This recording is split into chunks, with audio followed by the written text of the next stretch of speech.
Welcome to Warrior Commission Now, where we talk about practical ways to live out your commission in your day-to-day, moment by moment, time with God. And so today, Kathy Brown is here, and she and I are going to have a conversation and just talk about what it is to be under the radar and what that looks like in our lives. Sometimes when we're under the radar, we feel a little bit like we're lost, or that we're kind of chomping at the bit to see that next thing happen. But there's a lot of really deep, precious things that are important to what it is to be under the radar. There's actually kind of a safety factor to being under the radar too. So Kathy Brown serves as a lead coach in the Warrior Commission, and she's an amazing friend. I just love you, Kathy.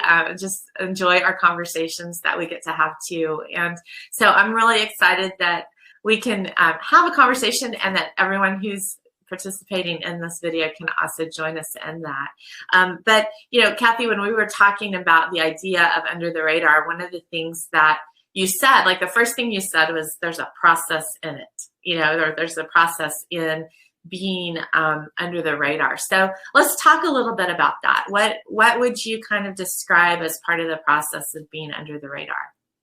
Well, most of the time it's not where we really want to be at the time. True.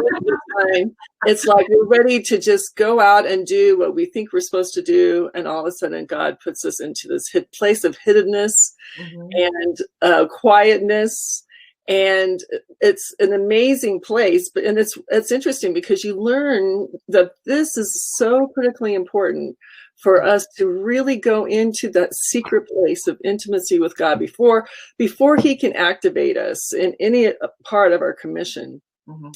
If our intimacy is really key to being able to walk with him through what we do in our activation, so that we don't just go right into performance and to our own strength, that we grow in dependency and trust.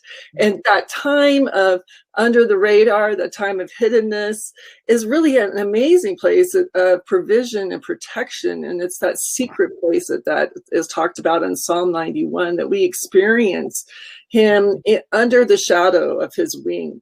And in that we get to learn how to delight in his presence, and we get to learn about the intimacy of his heart with our heart, and how to walk with him on the battlefield, so that when we're on the battlefield, we have the confidence of knowing who he is because of his majesty on the battlefield. So wherever he calls us to be, being under the radar is such a time to press into the presence of God, and to prayer, and to preparing our heart with him, and listening to his voice, and getting to know him on a deeper level. Because no matter where we're activated in, we always want to be in that place of his presence. And I never want to go anywhere in activation without his presence with me. I've been there, done that, not fun. It doesn't work. Sure. Don't have to wear it again, right? Yeah. Totally.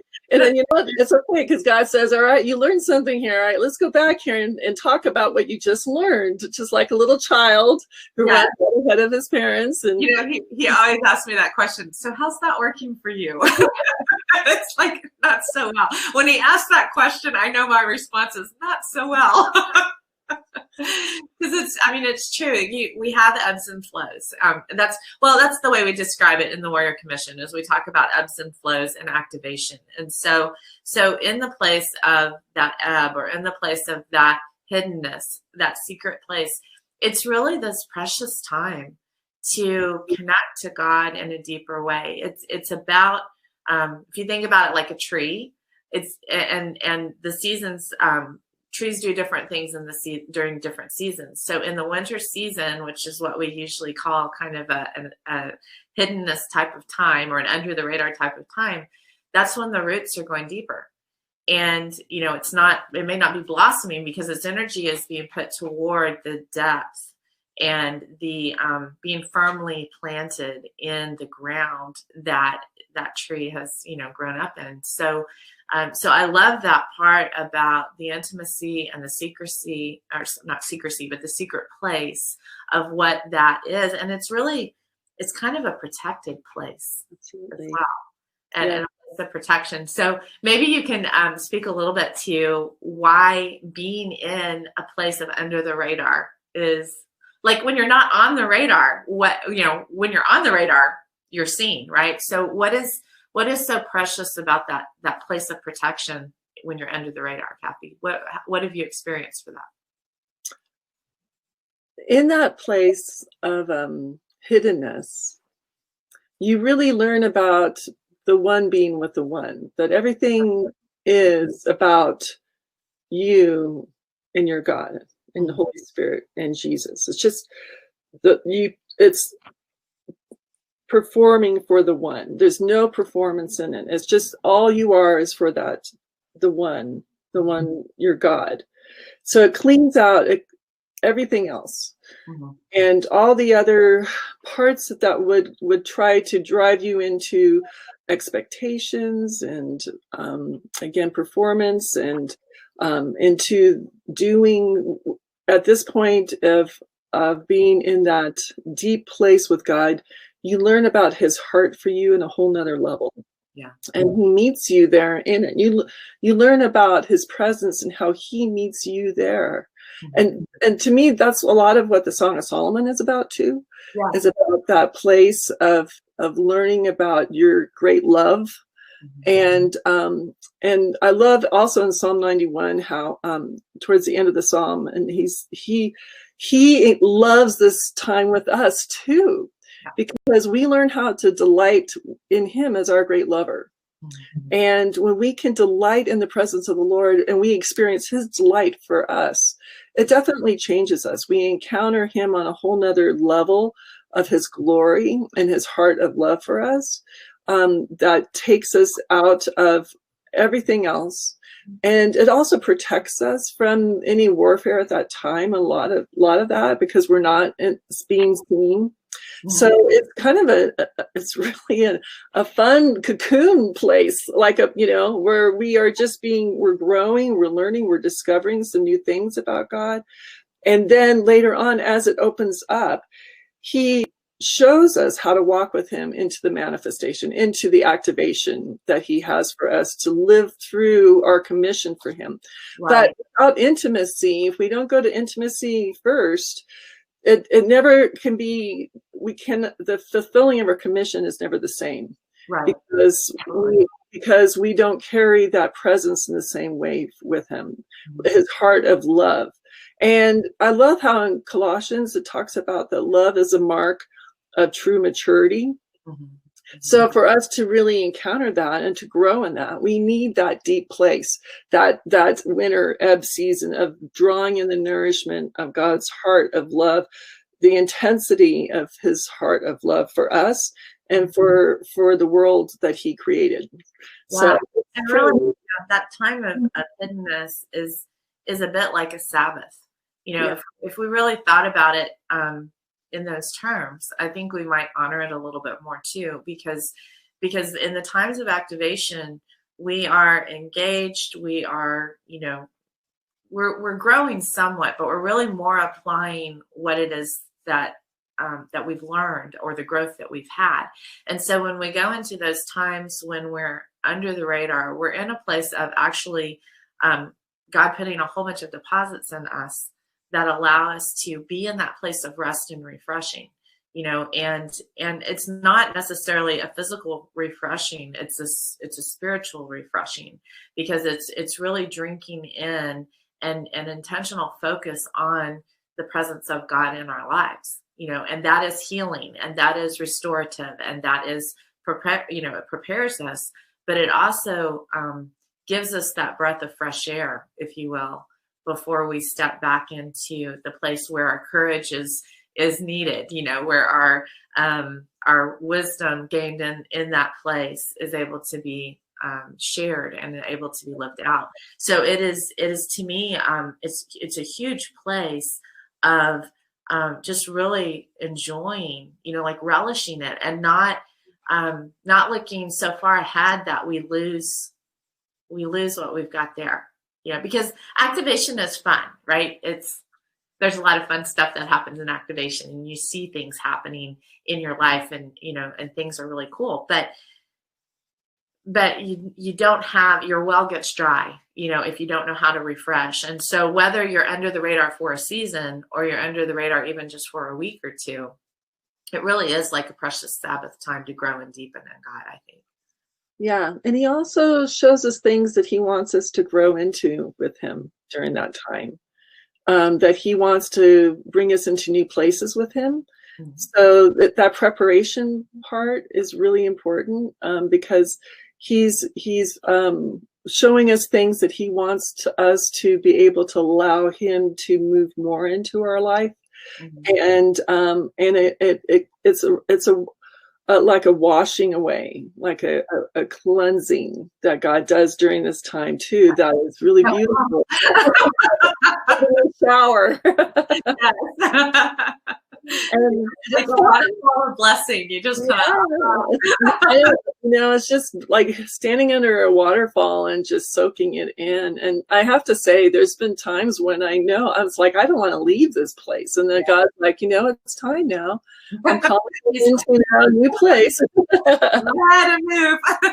And one beautiful thing is that he always lets me know it's always there for me, that secret place. It's always there. It's not like I ever leave the secret place. Mm-hmm. But there are seasons when he just really has us camp in there.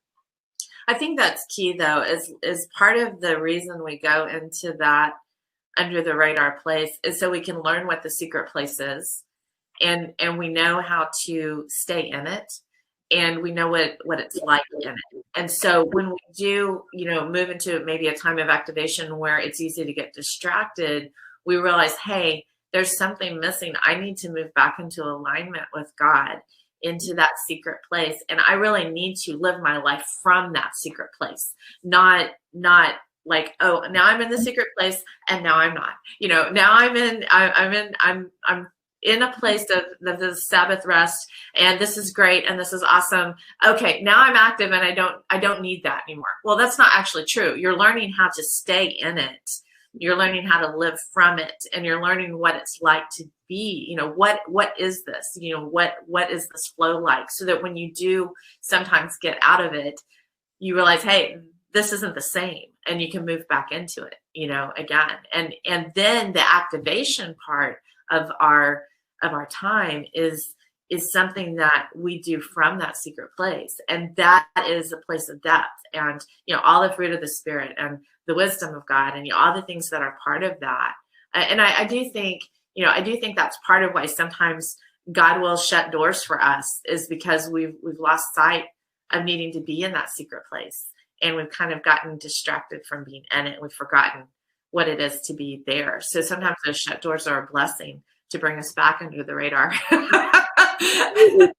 That place of abiding is a continuous place, but I think that what you just said there is really an important thing to remember, because when God brings us into an under the radar place, a place of hiddenness where we're not seen, it's not because he's saying you did something wrong. He's actually bringing us because he loves us so much that he's inviting us into more of him. And it actually is an invitation to so much more that he wants to do to bring us into even greater destiny and purposes that he has for our lives, and so it's never a point of where a negativity. It's always an invitation. It's always saying, come with me. I want to show you more of who I am, and inviting me in deeper into his heart. And from there, as much as we learn to abide in that place, to live from that place, everything else just kind of flows, because then we learn about peace. And exactly. There we learn about trust and dependency, and about the majesty of God. And all those things are what we carry out into the world, that is a contagious atmosphere. And so that's all, our hearts is to be an atmosphere that is contagious to people around us, to experience the majesty of God for themselves. Yes, that's so good. That is so good. And I think, when God shuts doors, it's not necessarily a negative. It may be for our protection.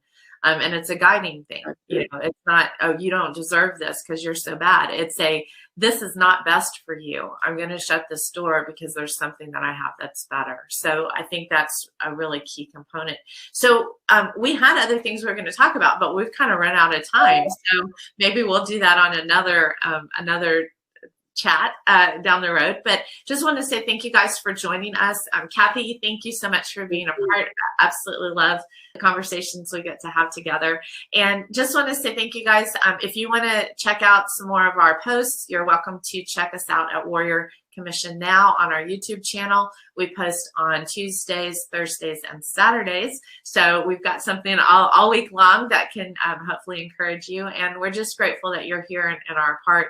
If you want to check out the Warrior Commission and learn more about some of the stuff we've learned and some of the training that we've received to know what it is to stay in that place under the radar, then we would love for you to check that out. And we will see you soon. Y'all have a great day. Thank you.